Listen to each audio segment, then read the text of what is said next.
Welcome back everyone to my Let's Play of Blaster Master on the Wii Virtual Console. Last episode we ended up at the beginning of Area 4 here, so it's time for us to head on through this area and find the boss. This area is kind of like an underground water plant, almost. It kind of reminds me a little bit of Area 2 in Metroid 2. So there's going to be some water. We see some water right there on the ground, but when we get further into it, it's going to be more of a structured area with these water pits. Water pits slow down the tank, but they reduce its movement speed and its ability to jump. But otherwise, they're not too much of a problem. Water, though, is deadly for Jason. When we get out of the tank to go confront the boss, the area we're going to go into is going to have a bunch of water. And if you fall in the water, Jason, like a lot of old video game characters, he can't swim. So we got to be very careful when confronting the boss. We're going to his area because jumping in the water, yep, it's going to hurt us pretty bad. Well, it's going to make us lose a life. So we're just going to head down here, head to the left here on the first. We can either go left or down here. It doesn't matter. Both will take us to the place where we want to go. And then we're going to head down. We're going to have to get some hover eventually, so... But luckily, at the end where we need the hover, there's going to be some of those claw enemies. Remember, the claw enemies tend to drop the hover. So, if you ever need hover, just try to find a place where those claw enemies appear. There's one right there. They're really fast, though, so they're kind of tough to hit. But yeah, they'll be popping up every so often around here. Try to get a few of them to get some hover. Like I said, see, they're really fast though, and they're kind of maneuverable, so. But luckily, right before we need the hover, there'll be a place where they spawn. So, if we don't get the hover until then, we're okay. Just gonna make our way around here, getting toward the end here. So down here is where we're going to need the hover. It's kind of a smaller area, but it could be kind of deadly. So one of the reasons why we wanted to have our gun fully powered up, because the area where we're going to the boss, there's these like soldiers that kind of look like Jason, and they take quite a few shots to hit, and they also shoot at us. So we want to have a long-range gun with a lot of firepower so that we can take them out safely. The gun will also help us out immensely against the boss, and it'll also be good for the next area boss as well. So we got some hover there. Pick up some more because we're going to need it on our way back. But luckily there's some hover. We'll get some hover. There's some H blocks inside the boss's room, or the boss's area, which is not too far from here. We're going to end up in, there's going to be a big ladder. We're going to have to get out of the tank and climb up that ladder. And then that'll take us to the boss area. That guy got stuck up there. Alright, let's climb on up. And you're going to see how important this maxed out gun is. So you see these little guys here. Yeah, they run around pretty fast. And they also shoot. And their bullets travel farther. They go across the entire screen. So they travel farther than our regular bullets. So if you just had your regular gun without powered up, yeah, they'd be able to hit you, but you wouldn't be able to hit them. So you'd have to kind of run up to them and hit them with their grenades. Luckily, the game gives you a lot of P icons here.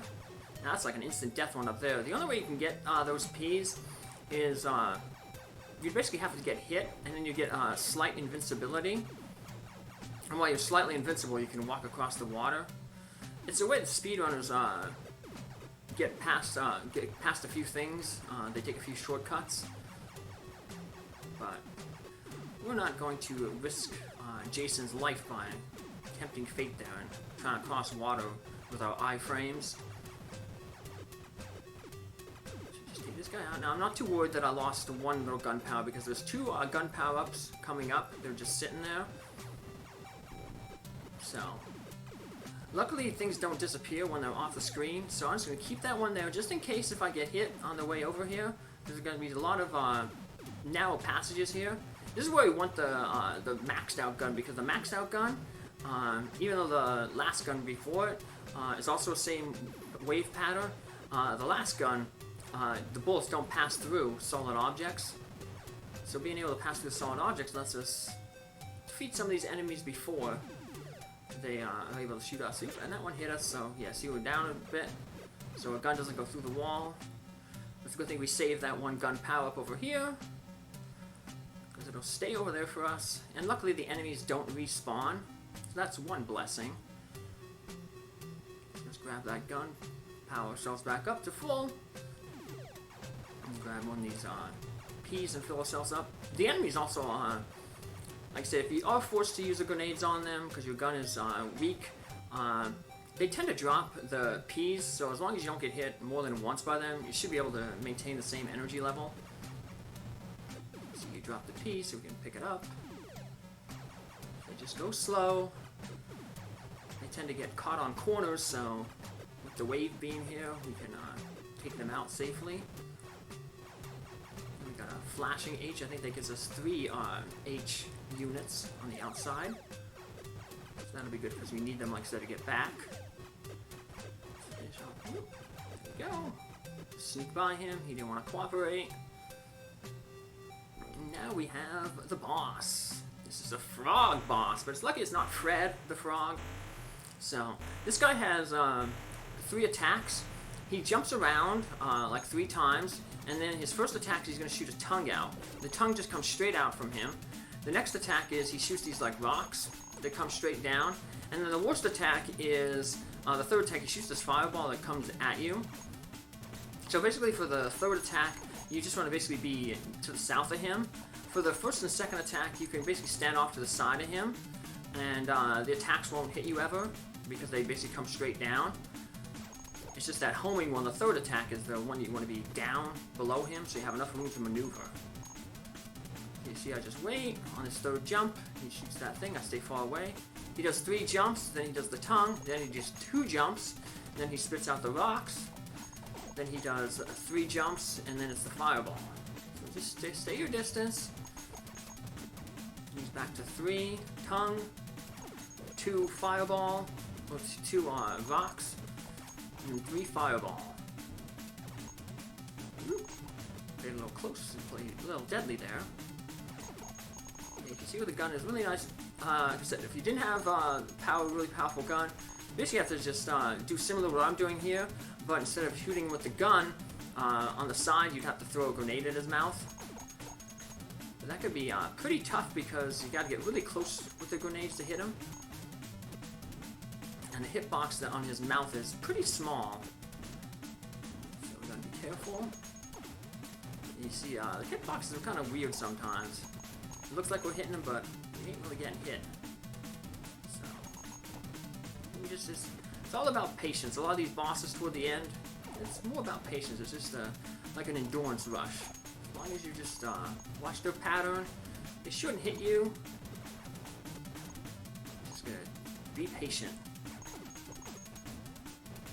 Bounce around a little bit more. And we finished the frog off.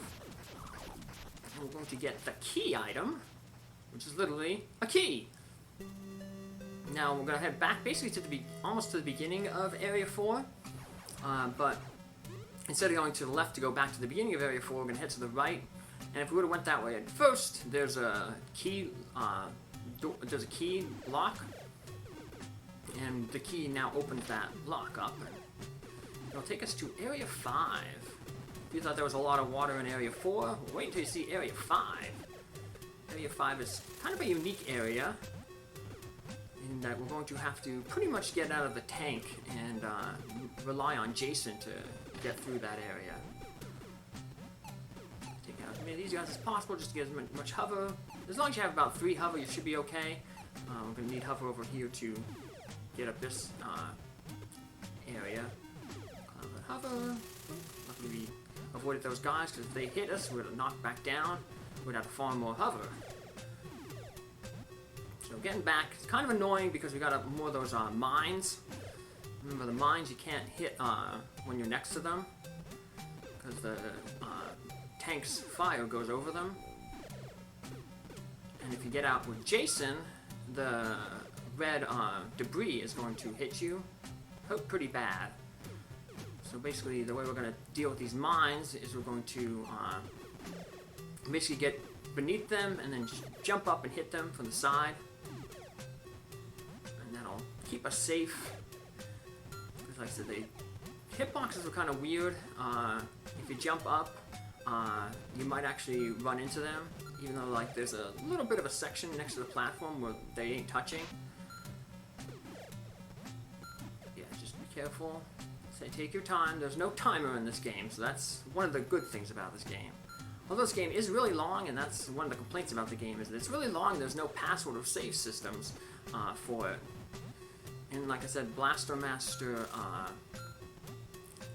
Zero, the remake of this, they do have a save system, so...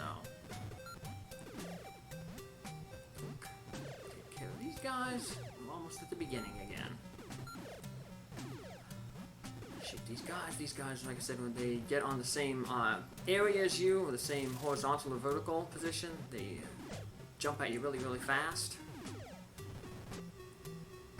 And we got these really annoying guys, because these guys shoot really, really fast. There's going to be another enemy coming up that shoots really, really fast, but a little bit more deadly, because we won't be in the tank. As you saw, they were just in that little pool of water that we went to. It slows down the tank's speed and also reduces the tank's jumping ability. And this is just, we got a little bit of water here in this area, but in the next area, it's going to be a full lake, full underground lake.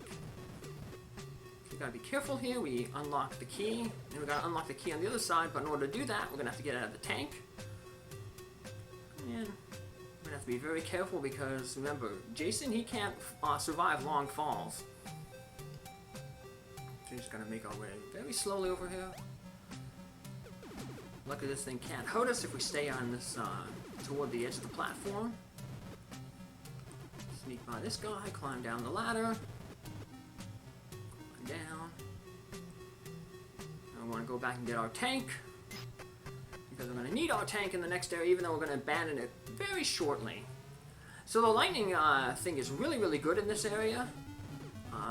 Shoots down and, well, it's like water. It's going to be good in water. So, our P, we want to have our power. Let's select the lightning pill, the lightning missile. We've got to use our crusher to get through this area here. Once we get through this area here, once you get past those blocks, as long as your tank is past those blocks, you can let your tank go at any time here. But I'm just going to take the tank as far as I can. And I'm just going to head this way, just because we're going to do a lot of swimming. And enemies, pretty much every time they hit you, are going to do one full point of damage to you as Jason. So we want to minimize our time as Jason.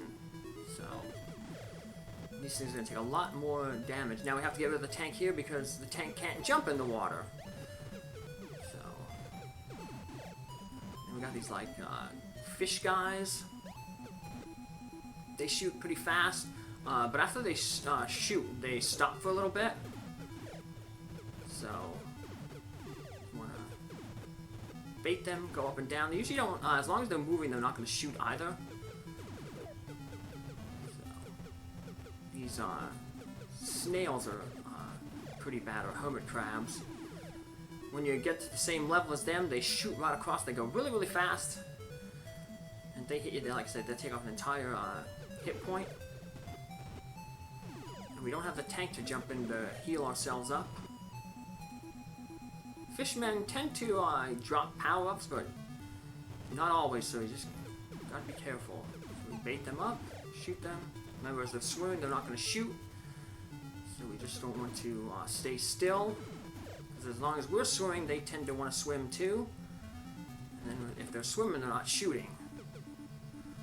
Like I said, we do a lot of swimming in this area, but it's not as big as some of the other areas, like Area 3. So, we're almost at the end here. Head over here. This is our last section here. Just those big fish, they take a lot of hits, so just avoid them. We're going to head to the bottom here. And this is where we're going to leave off. So next episode, we're going to go in there and take out the boss. Take care, have a good one. See you in the next episode. Bye.